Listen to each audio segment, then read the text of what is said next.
तो गाइस मैं हूं आयुष और आप देख रहे हैं रेसल इंडिया। स्वागत है आपका आज की इस वीडियो में जहां पे हम बात करने वाले हैं आज भी मंडे नाइट रॉ के रिव्यू के बारे में। जी हां, सिर्फ 2 हफ्ते रह गए हैं अब रॉयल रंबल के लिए और हाइप बढ़ती जा रही है बिकॉज आई डोंट नो कितने टाइम बाद, कितने सालों बाद ऐसा देखने को मिल रहा है कि एक ही रॉयल रंबल मैच में इतने बड़े नाम है।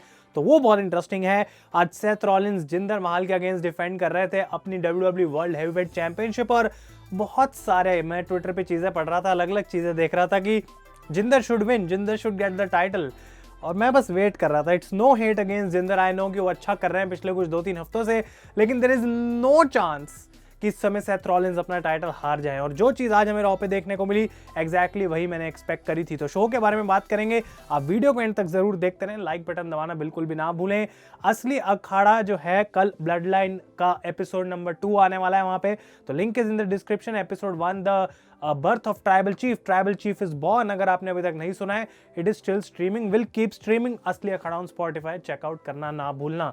ये शो स्टार्ट करते हैं the American nightmare Cody Rhodes और वो आके बात करते हैं, पूछते हैं यहाँ पे लिटिल रॉक से कि किस बारे में तुम बात करने वाले हो। लिटिल रॉक जगह का नाम जहां आज शो रहा था और कोडी आते हैं अपनी बात पे कि भाई जो मेन रीजन की वजह से मैं WWE में वापस आया था उसके बारे में मैं बात करना चाहता हूं क्योंकि रॉयल रंबल अब काफी क्लोज आ गई है। लेकिन ड्रू मैकिंटायर एकदम ही उनको इंटरप्ट कर देते हैं यहाँ पे और आके सीधा बात करनी स्टार्ट कर देते हैं। कोडी को कोई मौका नहीं मिला कुछ बोलने का। ड्रू आते हैं यहाँ पे और कहते हैं कोडी की बहुत लंबे टाइम से हम एक दूसरे को जानते हैं। जब हम WWE में थे हम एक टैग टीम थे एक पॉइंट पे और उस टैग टीम का नाम था द डैशिंग वंस और वो कहते हैं कि तब से लेके अब तक हम जहां तक पहुंच गए हैं कोडी, मैं प्राउड हूं जो भी तुमने अचीव करा है।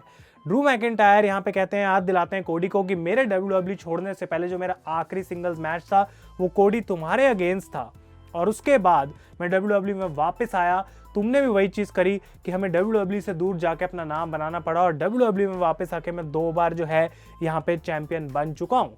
लेकिन ड्रू यहाँ पे कहते हैं कि कोडी मुझे पूरा भरोसा है तुम्हारे ऊपर कि तुम अपनी स्टोरी खत्म करोगे, लेकिन मेरी स्टोरी से पहले तुम्हारी स्टोरी खत्म होने वाली है नहीं। तो फाइनली कोडी काफी देर तक सुनते हैं, ड्रू को अप्रिशिएट करते हैं, उनकी तारीफ भी की ड्रू ने, लेकिन एंड में एक बात ऐसी बोली दी जो कोडी को थोड़ी बुरी लग जाए। तो कोडी रोड्स यहाँ पे कहते हैं ड्रू को काफी सारे नाम है, जे ऊसो है, CM पंक है, मैं खुद हूँ, बहुत सारे और भी लोग जो कि रॉयल रंबल मैच को जीत सकते हैं, लेकिन ड्रू कहते हैं कि तुम क्या हमेशा किसी और के बारे में बात करते रहते हो कोडी, तुम्हें हमेशा स्माइल करने की जरूरत नहीं है, तुम्हें हमेशा ये सूट पहन के ये सब बातें करने की जरूरत नहीं है, दूसरों को तुम्हें यहाँ पे प्रोटेक्ट करने की कोई जरूरत नहीं है। तो कोडी रोड्स कहते हैं ये सब मैं इसलिए नहीं करता हूँ क्योंकि ये मुझे बिल्कुल ऐसे कोई रोबोट बना दिया गया है, ये मेरे को पसंद है, मेरा प्यार है, इस चीज को मैं पसंद करता हूँ, that is who I am, इसलिए मैं आता हूँ और जब भी मेरे चेहरे पे स्माइल होती है actually I am enjoying my self. Cody Rhodes यहाँ पे बोलते हैं कि ड्रू मैं तुम्हारी तरीके से नहीं हूं कि जब मुझे कोई सेकंड अपॉर्चुनिटी मिल रही है तो मैं उसके बारे में हर जगह जाके कंप्लेन करूं, बिकॉज ड्रू मैकिंटायर इस प्रोमो में बोलते हैं एक बार फिर से कि अगर डेमियन प्रीस्ट ना होता तो मैं भी चैंपियन होता। तो कोडी कहते हैं Drew you are always about ifs, अगर ये होता, अगर ये होता, अगर ये होता, लेकिन मैं जो हूं डिटरमिन्ड हूं और मुझे पता है मुझे एक और अपॉर्चुनिटी मिली है तो मुझे उसका कैसे यूटिलाइज करना है।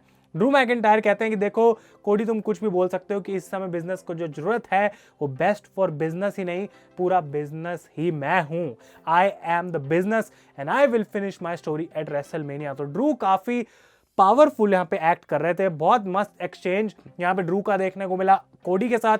लास्ट टाइम ड्रू CM पंक के सामने थे, दोनों कमाल की परफॉर्मेंसेज और कोडी फाइनली कहते हैं कि ड्रू देखो रॉयल रंबल में मैं तुम्हें दोबारा मौका दूंगा टू कंप्लेन अबाउट समथिंग, क्योंकि मैं तुम्हें रॉयल रंबल जीतने नहीं दूंगा और तुमने कुछ टाइम पहले मेंशन किया कि तुम्हारा और मेरा आखिरी मैच था तुम्हारे WWE जाने से पहले, तुम एक बात तो मुझसे पूछना ही भूल गए, उस मैच को जीता कौन था। और वो माइक छोड़ के वहां से चले जाते हैं बिकॉज कोडी von that match and Cody ने याद दिला दिया ड्रू को कि I am still better than you. कमाल का एक्सचेंज और इस चीज के बाद CM पंक सोशल मीडिया पे जाके कॉल आउट करते हैं कोडी को और नेक्स्ट वीक के लिए Punk and Cody face to face आने वाले हैं, वो भी कमाल की सेगमेंट हो गया। I can't wait for that क्योंकि दोनों इतने कमाल के प्रोमोज हैं तो मजा आएगा, but this was a strong start. इसके बाद DIY का मैच होता है डोमिनिक और JD मैकडोना के साथ और इस मैच ने आज प्रूव कर दिया कि ट्रिपल एच एक विजन कोई तो लेकर चल रहे हैं टैग टीम डिवीजन में अपना, बिकॉज मैंने इसके बारे में ट्वीट भी किया था कि हाँ भाई मुझे ऐसा लग रहा है कि एक इनक्रेडिबल विजन दिख रहा है फाइनली, क्योंकि क्या कमाल का अनबिलीवेबल ये मैच था और यहाँ पे DIY को विक्ट्री भी दी गई। तो काइंड ऑफ बताया जा रहा है कि जबकि चैंपियंस को तो नहीं हराया लेकिन जजमेंट डे के एक पार्ट को तो हराया किसी और टैग टीम ने, तो और भी टैग टीम्स एग्जिस्ट करती हैं इस डिवीजन में जो कि टाइटल्स के लिए मे बी पोटेंशियली फ्यूचर में चैलेंज कर सकते हैं। आउटस्टैंडिंग मैच था गाइस, और मैं आपको रेकमेंड करूंगा कि अगर आपने रॉ ऑलरेडी नहीं देखे तो ये मैच ज़रूर पूरा देखें। अनबिलीवेबल मैच था, क्राउड भी बहुत इसके अंदर हॉट था। इसके बाद इंडी हार्टवेल एंड कैंडिस लेरे ने डिफीट किया चेल्सी ग्रीन और पाइपर निवेन। आई नो कि ट्रिपल एच पे बहुत सारा काम है, पर इस डिवीजन का अभी तक उन्होंने कुछ करा नहीं है, तो यहाँ पे कुछ खास है नहीं बोलने के लिए। गुंथर का रिटर्न हुआ, वो आते हैं वापस, और उन्होंने सरप्राइजिंगली डिक्लेयर कर दिया है कि वो रॉयल रंबल का पार्ट होंगे because he is the best man. तो अगर कोई रेसलमेनिया को मेन इवेंट कर सकता है वो खुद ही है, और डबल चैंपियन में भी गुंथर बन सकते हैं। तो इसके लिए वो रॉयल रंबल में जाने वाले हैं। और उसके बाद लुडविग काइजर की वो काफ़ी तारीफ करते हैं, जिस तरीके से कोफी से बदला लिया उन्होंने लास्ट वीक। लेकिन जेवियर वुड्स आते हैं यहाँ पे और लुडविग काइजर को चैलेंज कर देते हैं एक मैच के लिए। इन दोनों के बीच में मैच देखने को मिला, और जेवियर वुड्स आज एक मैच के लिए नहीं, सिमिलरली लास्ट वीक जैसे लुडविग को गुस्सा आ रहा था, जेवियर को गुस्सा आ रहा था, और ये मैच एक डिस्क्वालिफिकेशन में खत्म हो जाता है बिकॉज जो अनाउंसर्स की चेयर थी सेम लास्ट वीक वाली चीज़ करने की कोशिश करी काइजर ने यहाँ पे। लेकिन एट द एंड देखने को मिलता है कि वो चेयर जेवियर यूज कर लेते हैं, DQ कॉज करते हैं और बुरे तरीके से डिस्ट्रॉय करने की कोशिश करते हैं लुडविग काइजर को, जो भाग के वहां से चले जाते हैं। उसके बाद बैक स्टेज लुडविग काइजर दोबारा अटैक करते हैं जेवियर वुड्स को, लेकिन वहाँ जे ऊसो आ जाते हैं बचाने के लिए, और इस तरीके से हमें ये चीज़ देखने को मिली। तो मे भी लुडविग काइजर धीरे धीरे दूर जा रहे हैं इंपीरियम से, आई डोंट नो। आज तो उनकी काफ़ी तारीफ करी गुंथर ने, लेकिन किस डायरेक्शन में ये जा रहा है अभी तक कोई क्लैरिटी नहीं है, लेकिन मज़ा ज़रूर आ रहा है। अकीरा टोजावा का मैच हुआ आइवार के साथ, सरप्राइजिंग फिनिश। यहाँ पे आइवार को उन्होंने हरा तो दिया, लेकिन एट द एंड डिस्ट्रॉय कर दिया गया यहाँ पे अकीरा टोजावा को, और ये मैक्सीन डुप्री जो उनके साथ आ रही थी। तो आई थिंक कि कुछ ना कुछ तो अलग WWE करने की कोशिश यहाँ पे कर रही है, लेकिन अगर वाइकिंग रेडर्स को एक स्ट्रॉन्ग टैग टीम बनाना है तो कुछ और बढ़िया करना पड़ेगा। रिया रिप्ली आती हैं बाहर और कहती हैं देखो इस साल की वुमेन्स रॉयल रंबल जो भी जीतता है जीतता रहे, लेकिन उसको मुझे चैलेंज नहीं करना चाहिए बिकॉज तुम्हें पता ही है कि मेरे को कोई हरा नहीं सकता है। तो वो काफ़ी कॉन्फिडेंट थी, लेकिन बाहर आती है बेकी लिंच, और बेकी लिंच कहती हैं यहाँ पे रिया रिप्ली को कि देखो भाई हम दोनों हैं बेस्ट ऑफ द बिजनेस में जो इस समय बिलोंग करता है इन द WWE।